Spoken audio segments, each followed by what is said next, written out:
I invite you now to take a deep breath. Follow that breath into the core of your being.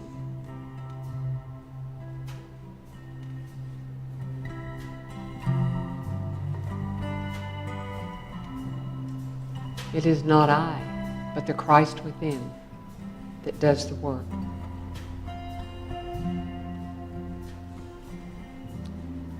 Be still and know that I am God. These words invite us to turn within to the power of God. As we know God within, we know our true selves. We are free to express our divinity. We are empowered to live in a spirit of wisdom and love.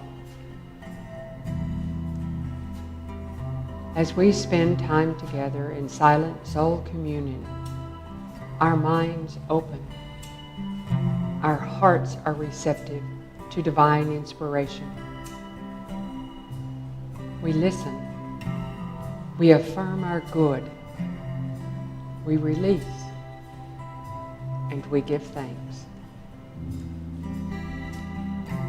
Let us begin this time together as one heart, one spirit.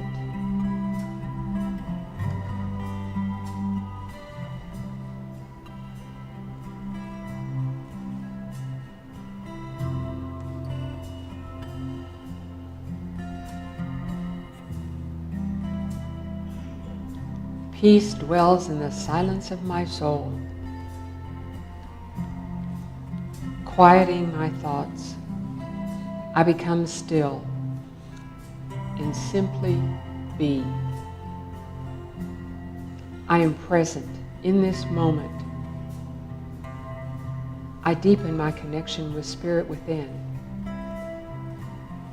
Spirit speaks to my soul. I listen, and I know. I am peace. I am peaceful.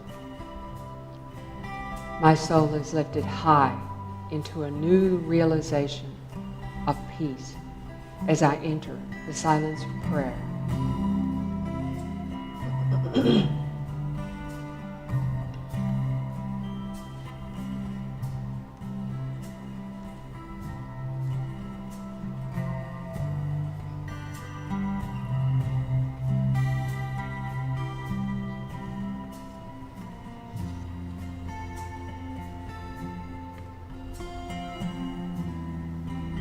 Open to divine direction, I am gently guided to my good. Settling deeper into prayer, I open to the wisdom of God within. I know that I am light.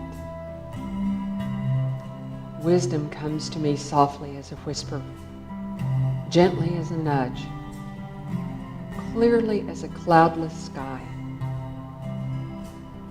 I am open to divine direction. I know. I understand. I am directed to my good. Centered in my awareness of light, I pray.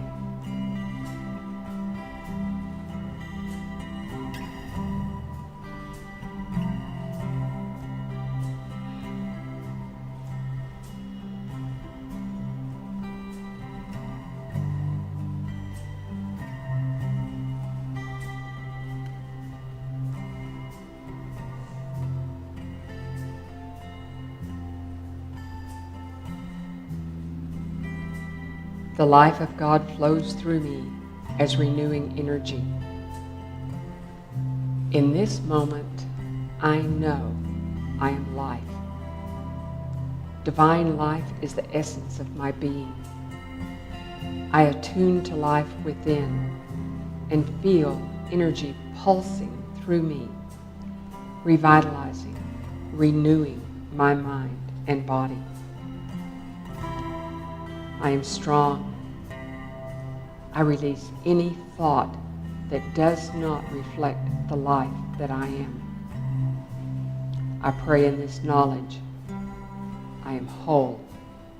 I am free as I enter the silence.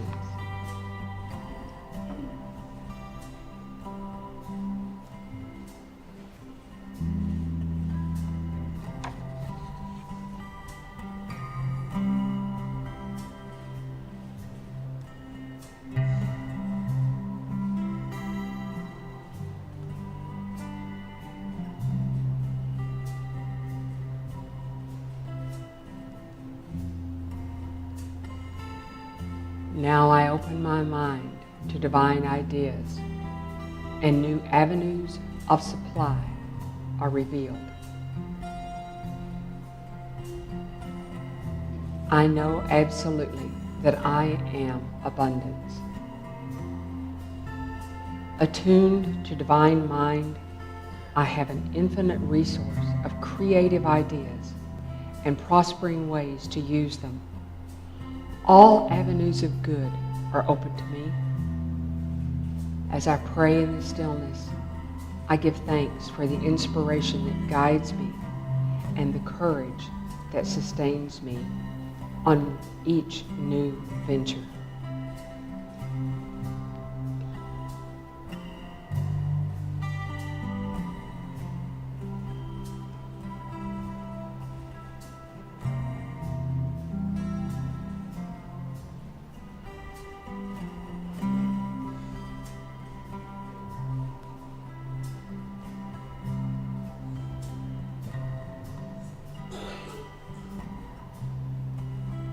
I hold a vision of harmony and goodwill for the world. Continuing to breathe into the stillness, I once again deepen into peace. From a heart of peace, I send vibrations of love into the world. I envision everyone acting from a place of compassion and kindness. I hold an image of all people living in harmony.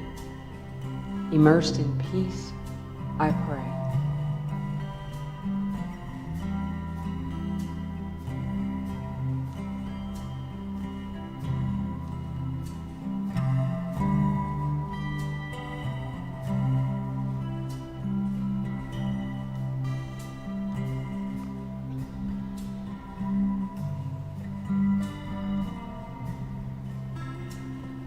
I invite you now to take another deep breath as we begin to bring our awareness back into this time and place. We have spent this quiet interval knowing that the truth of ourselves, getting ready to return to the routine of our day. We set our intention to listen to Spirit within. Having released all, we again affirm our good and give thanks, knowing all is truly well. So it is, so we let it be. Amen.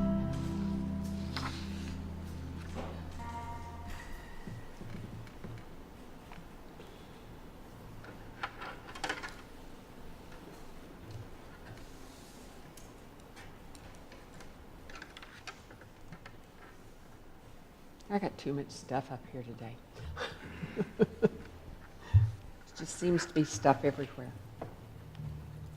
So, we have had quite a joyous encounter with the 12 powers of man. These are the attributes that Charles Fillmore identified, the attributes of God that Charles Fillmore, the co-founder of Unity, identified within each of us. And this morning we're at number 9, will. And Reverend Karen started this series for us back in June. And because she was starting it, because she was the minister, she got to pick and choose which 3 she started with. And she picked well. It served her purpose very well. And she began with the power of love, which is the power to attract, the ability to desire, the ability to unify and create harmony. The power of love attracts the people, situations, resources, and knowledge to manifest our dreams and ideas. Then she moved on to zeal, which includes the ability to be passionate and enthusiastic, the ability to start and engage the abilities to motivate and to demonstrate devotion. Healthy, positive zeal can create the energy to move ideas and beliefs forward. Zeal becomes problematic when it shuts others out. And then she gave us the power of release, which includes the ability to eliminate, to cleanse, to remove, to deny, to denounce, and to let go. When we realize that something is no longer serving a purpose in our life or is not beneficial to all involved, we can use the power of release to let go. She planned those 3 Sundays well, don't you think?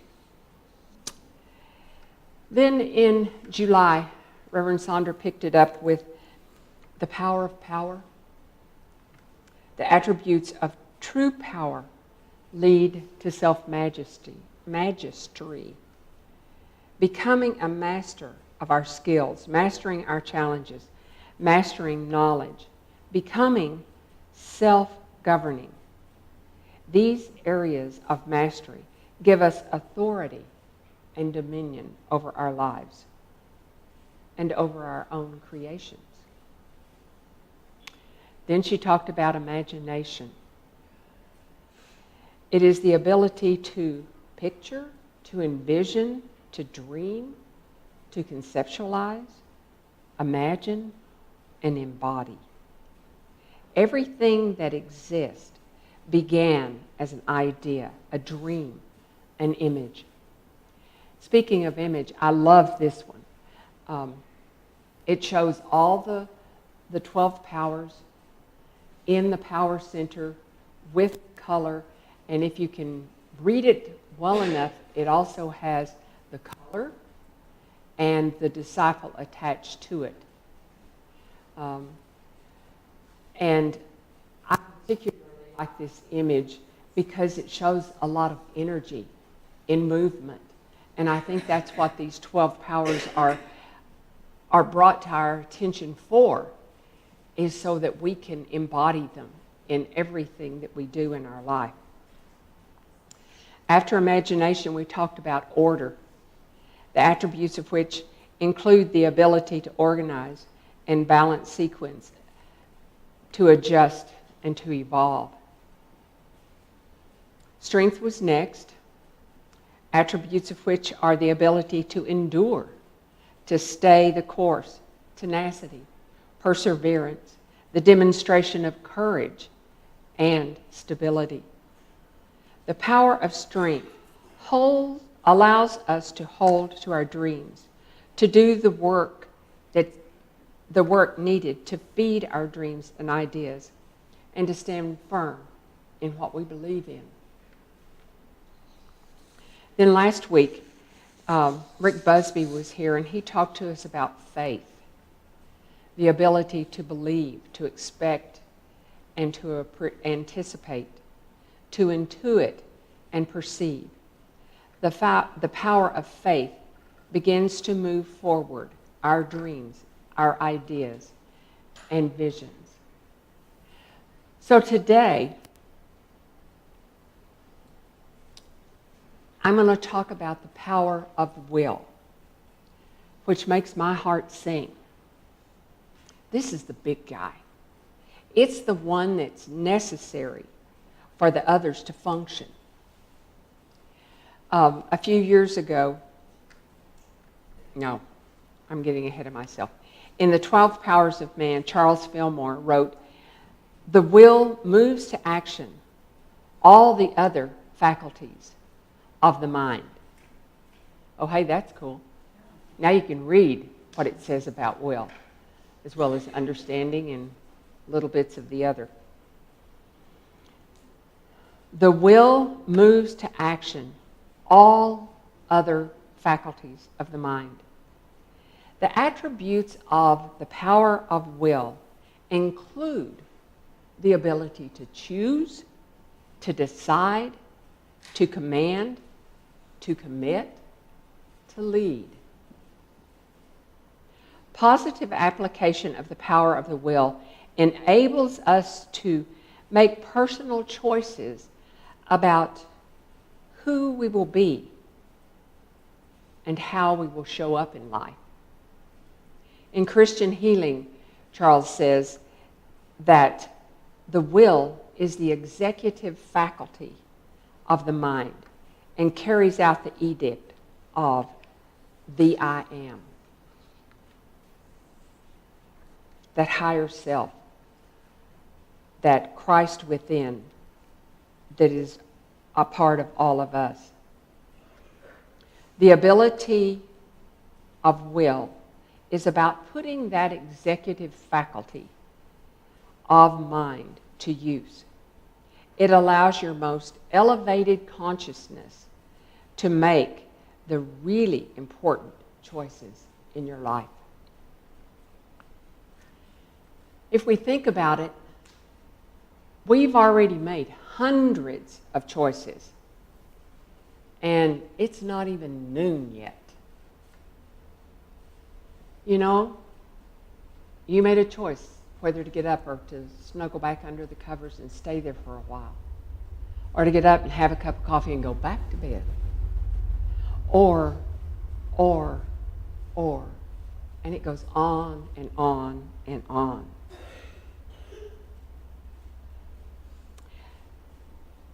And most of those choices are made automatically, without a conscious thought.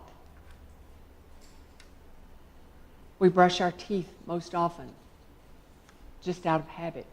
There's no conscious thought involved.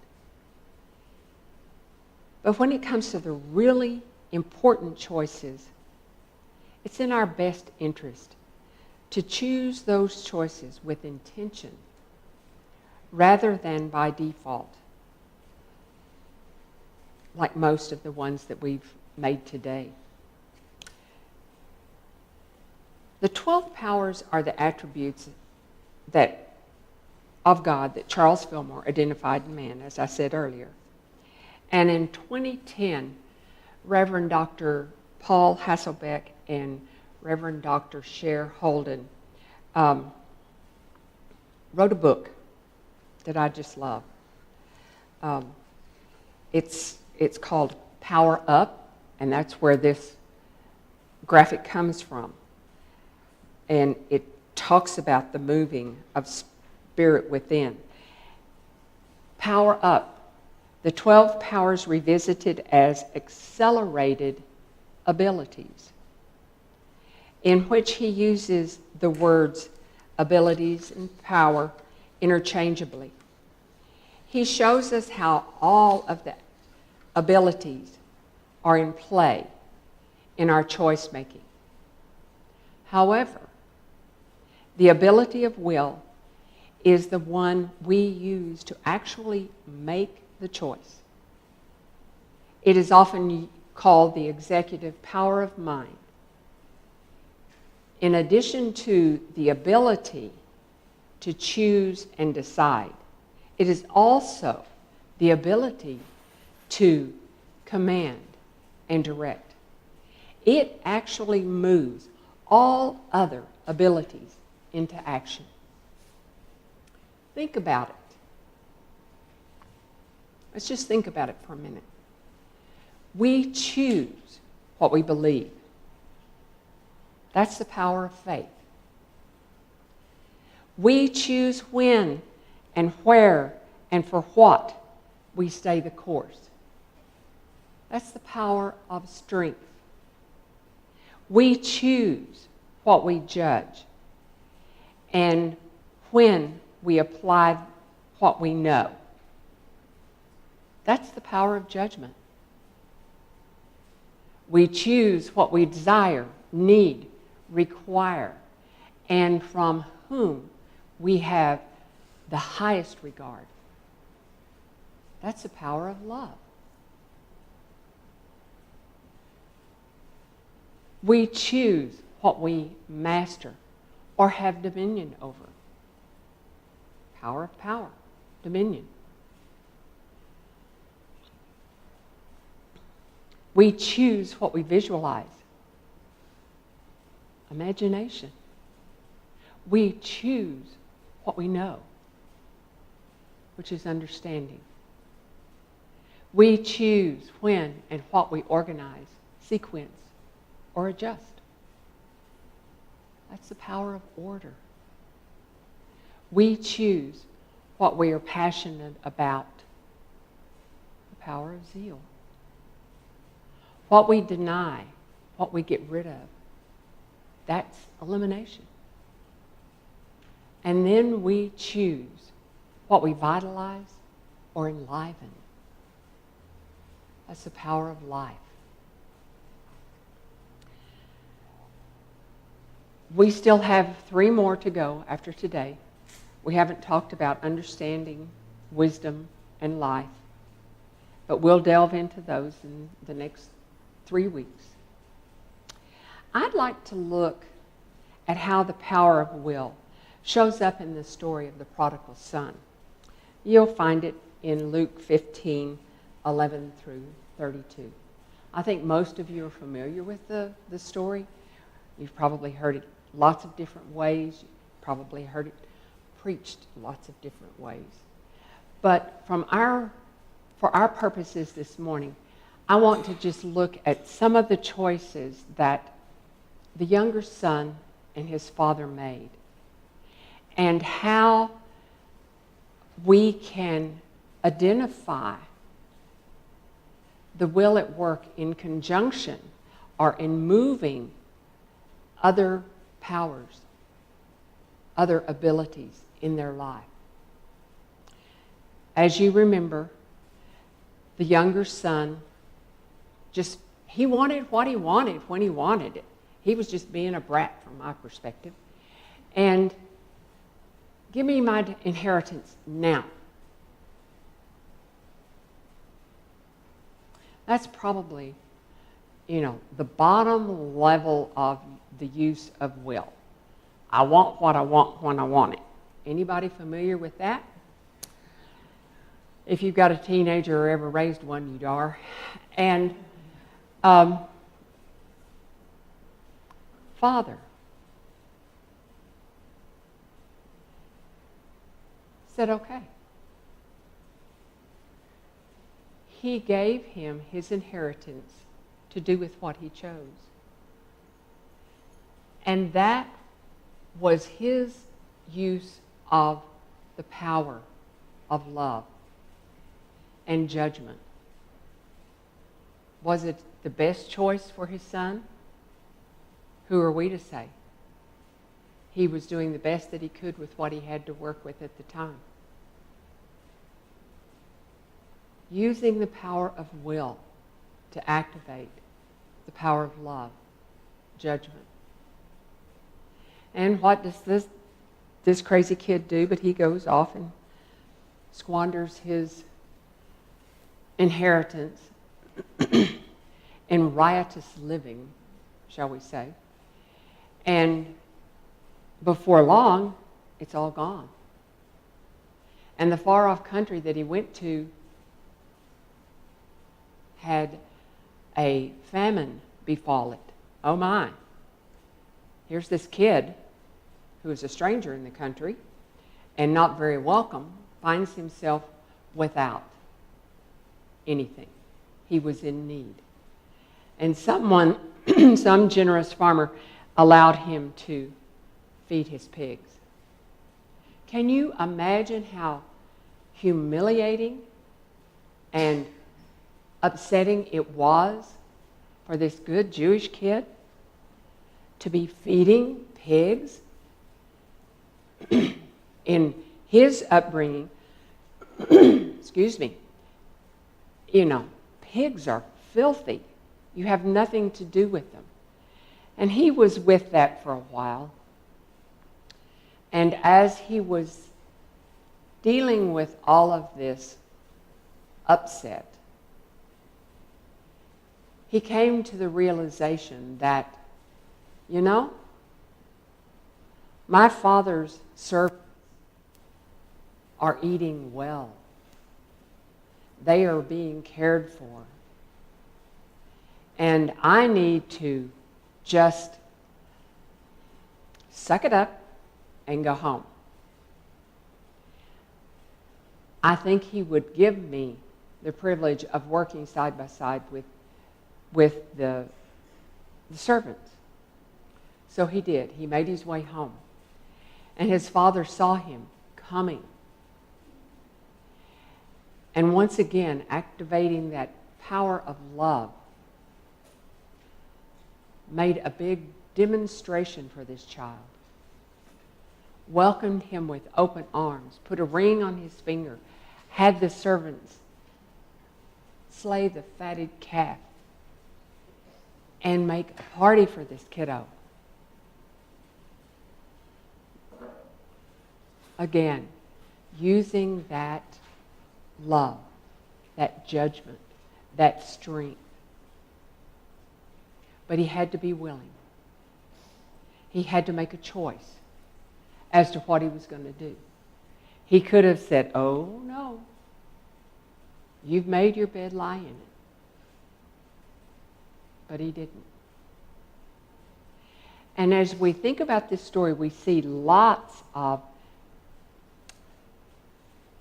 opportunities to see these powers at work in their lives. And yesterday, we had the awesome experience of celebrating Claude MacDonald's life as we blessed him all on his way into his next plane of existence. By the way, he's here this morning. If you have any questions, just notice the purple. Just notice the purple. He's here. He'll always be here. Karen used to refer to the angel of the church. Well, the angel of the church now has company. Claude is here. Claude is here. But as I listen to Jody talk about this man that we all loved so much, talking about the things that he had accomplished and how he used these powers in his life through the power of will. He chose to be the servant that he was. He had a servant's heart.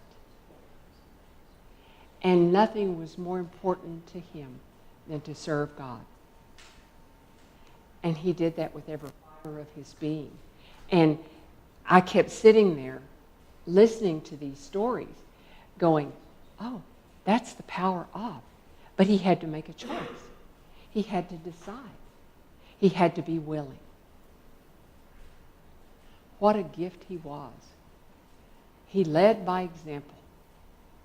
And I will be forever in his debt for everything that he brought to my life. Okay, let me see where we are.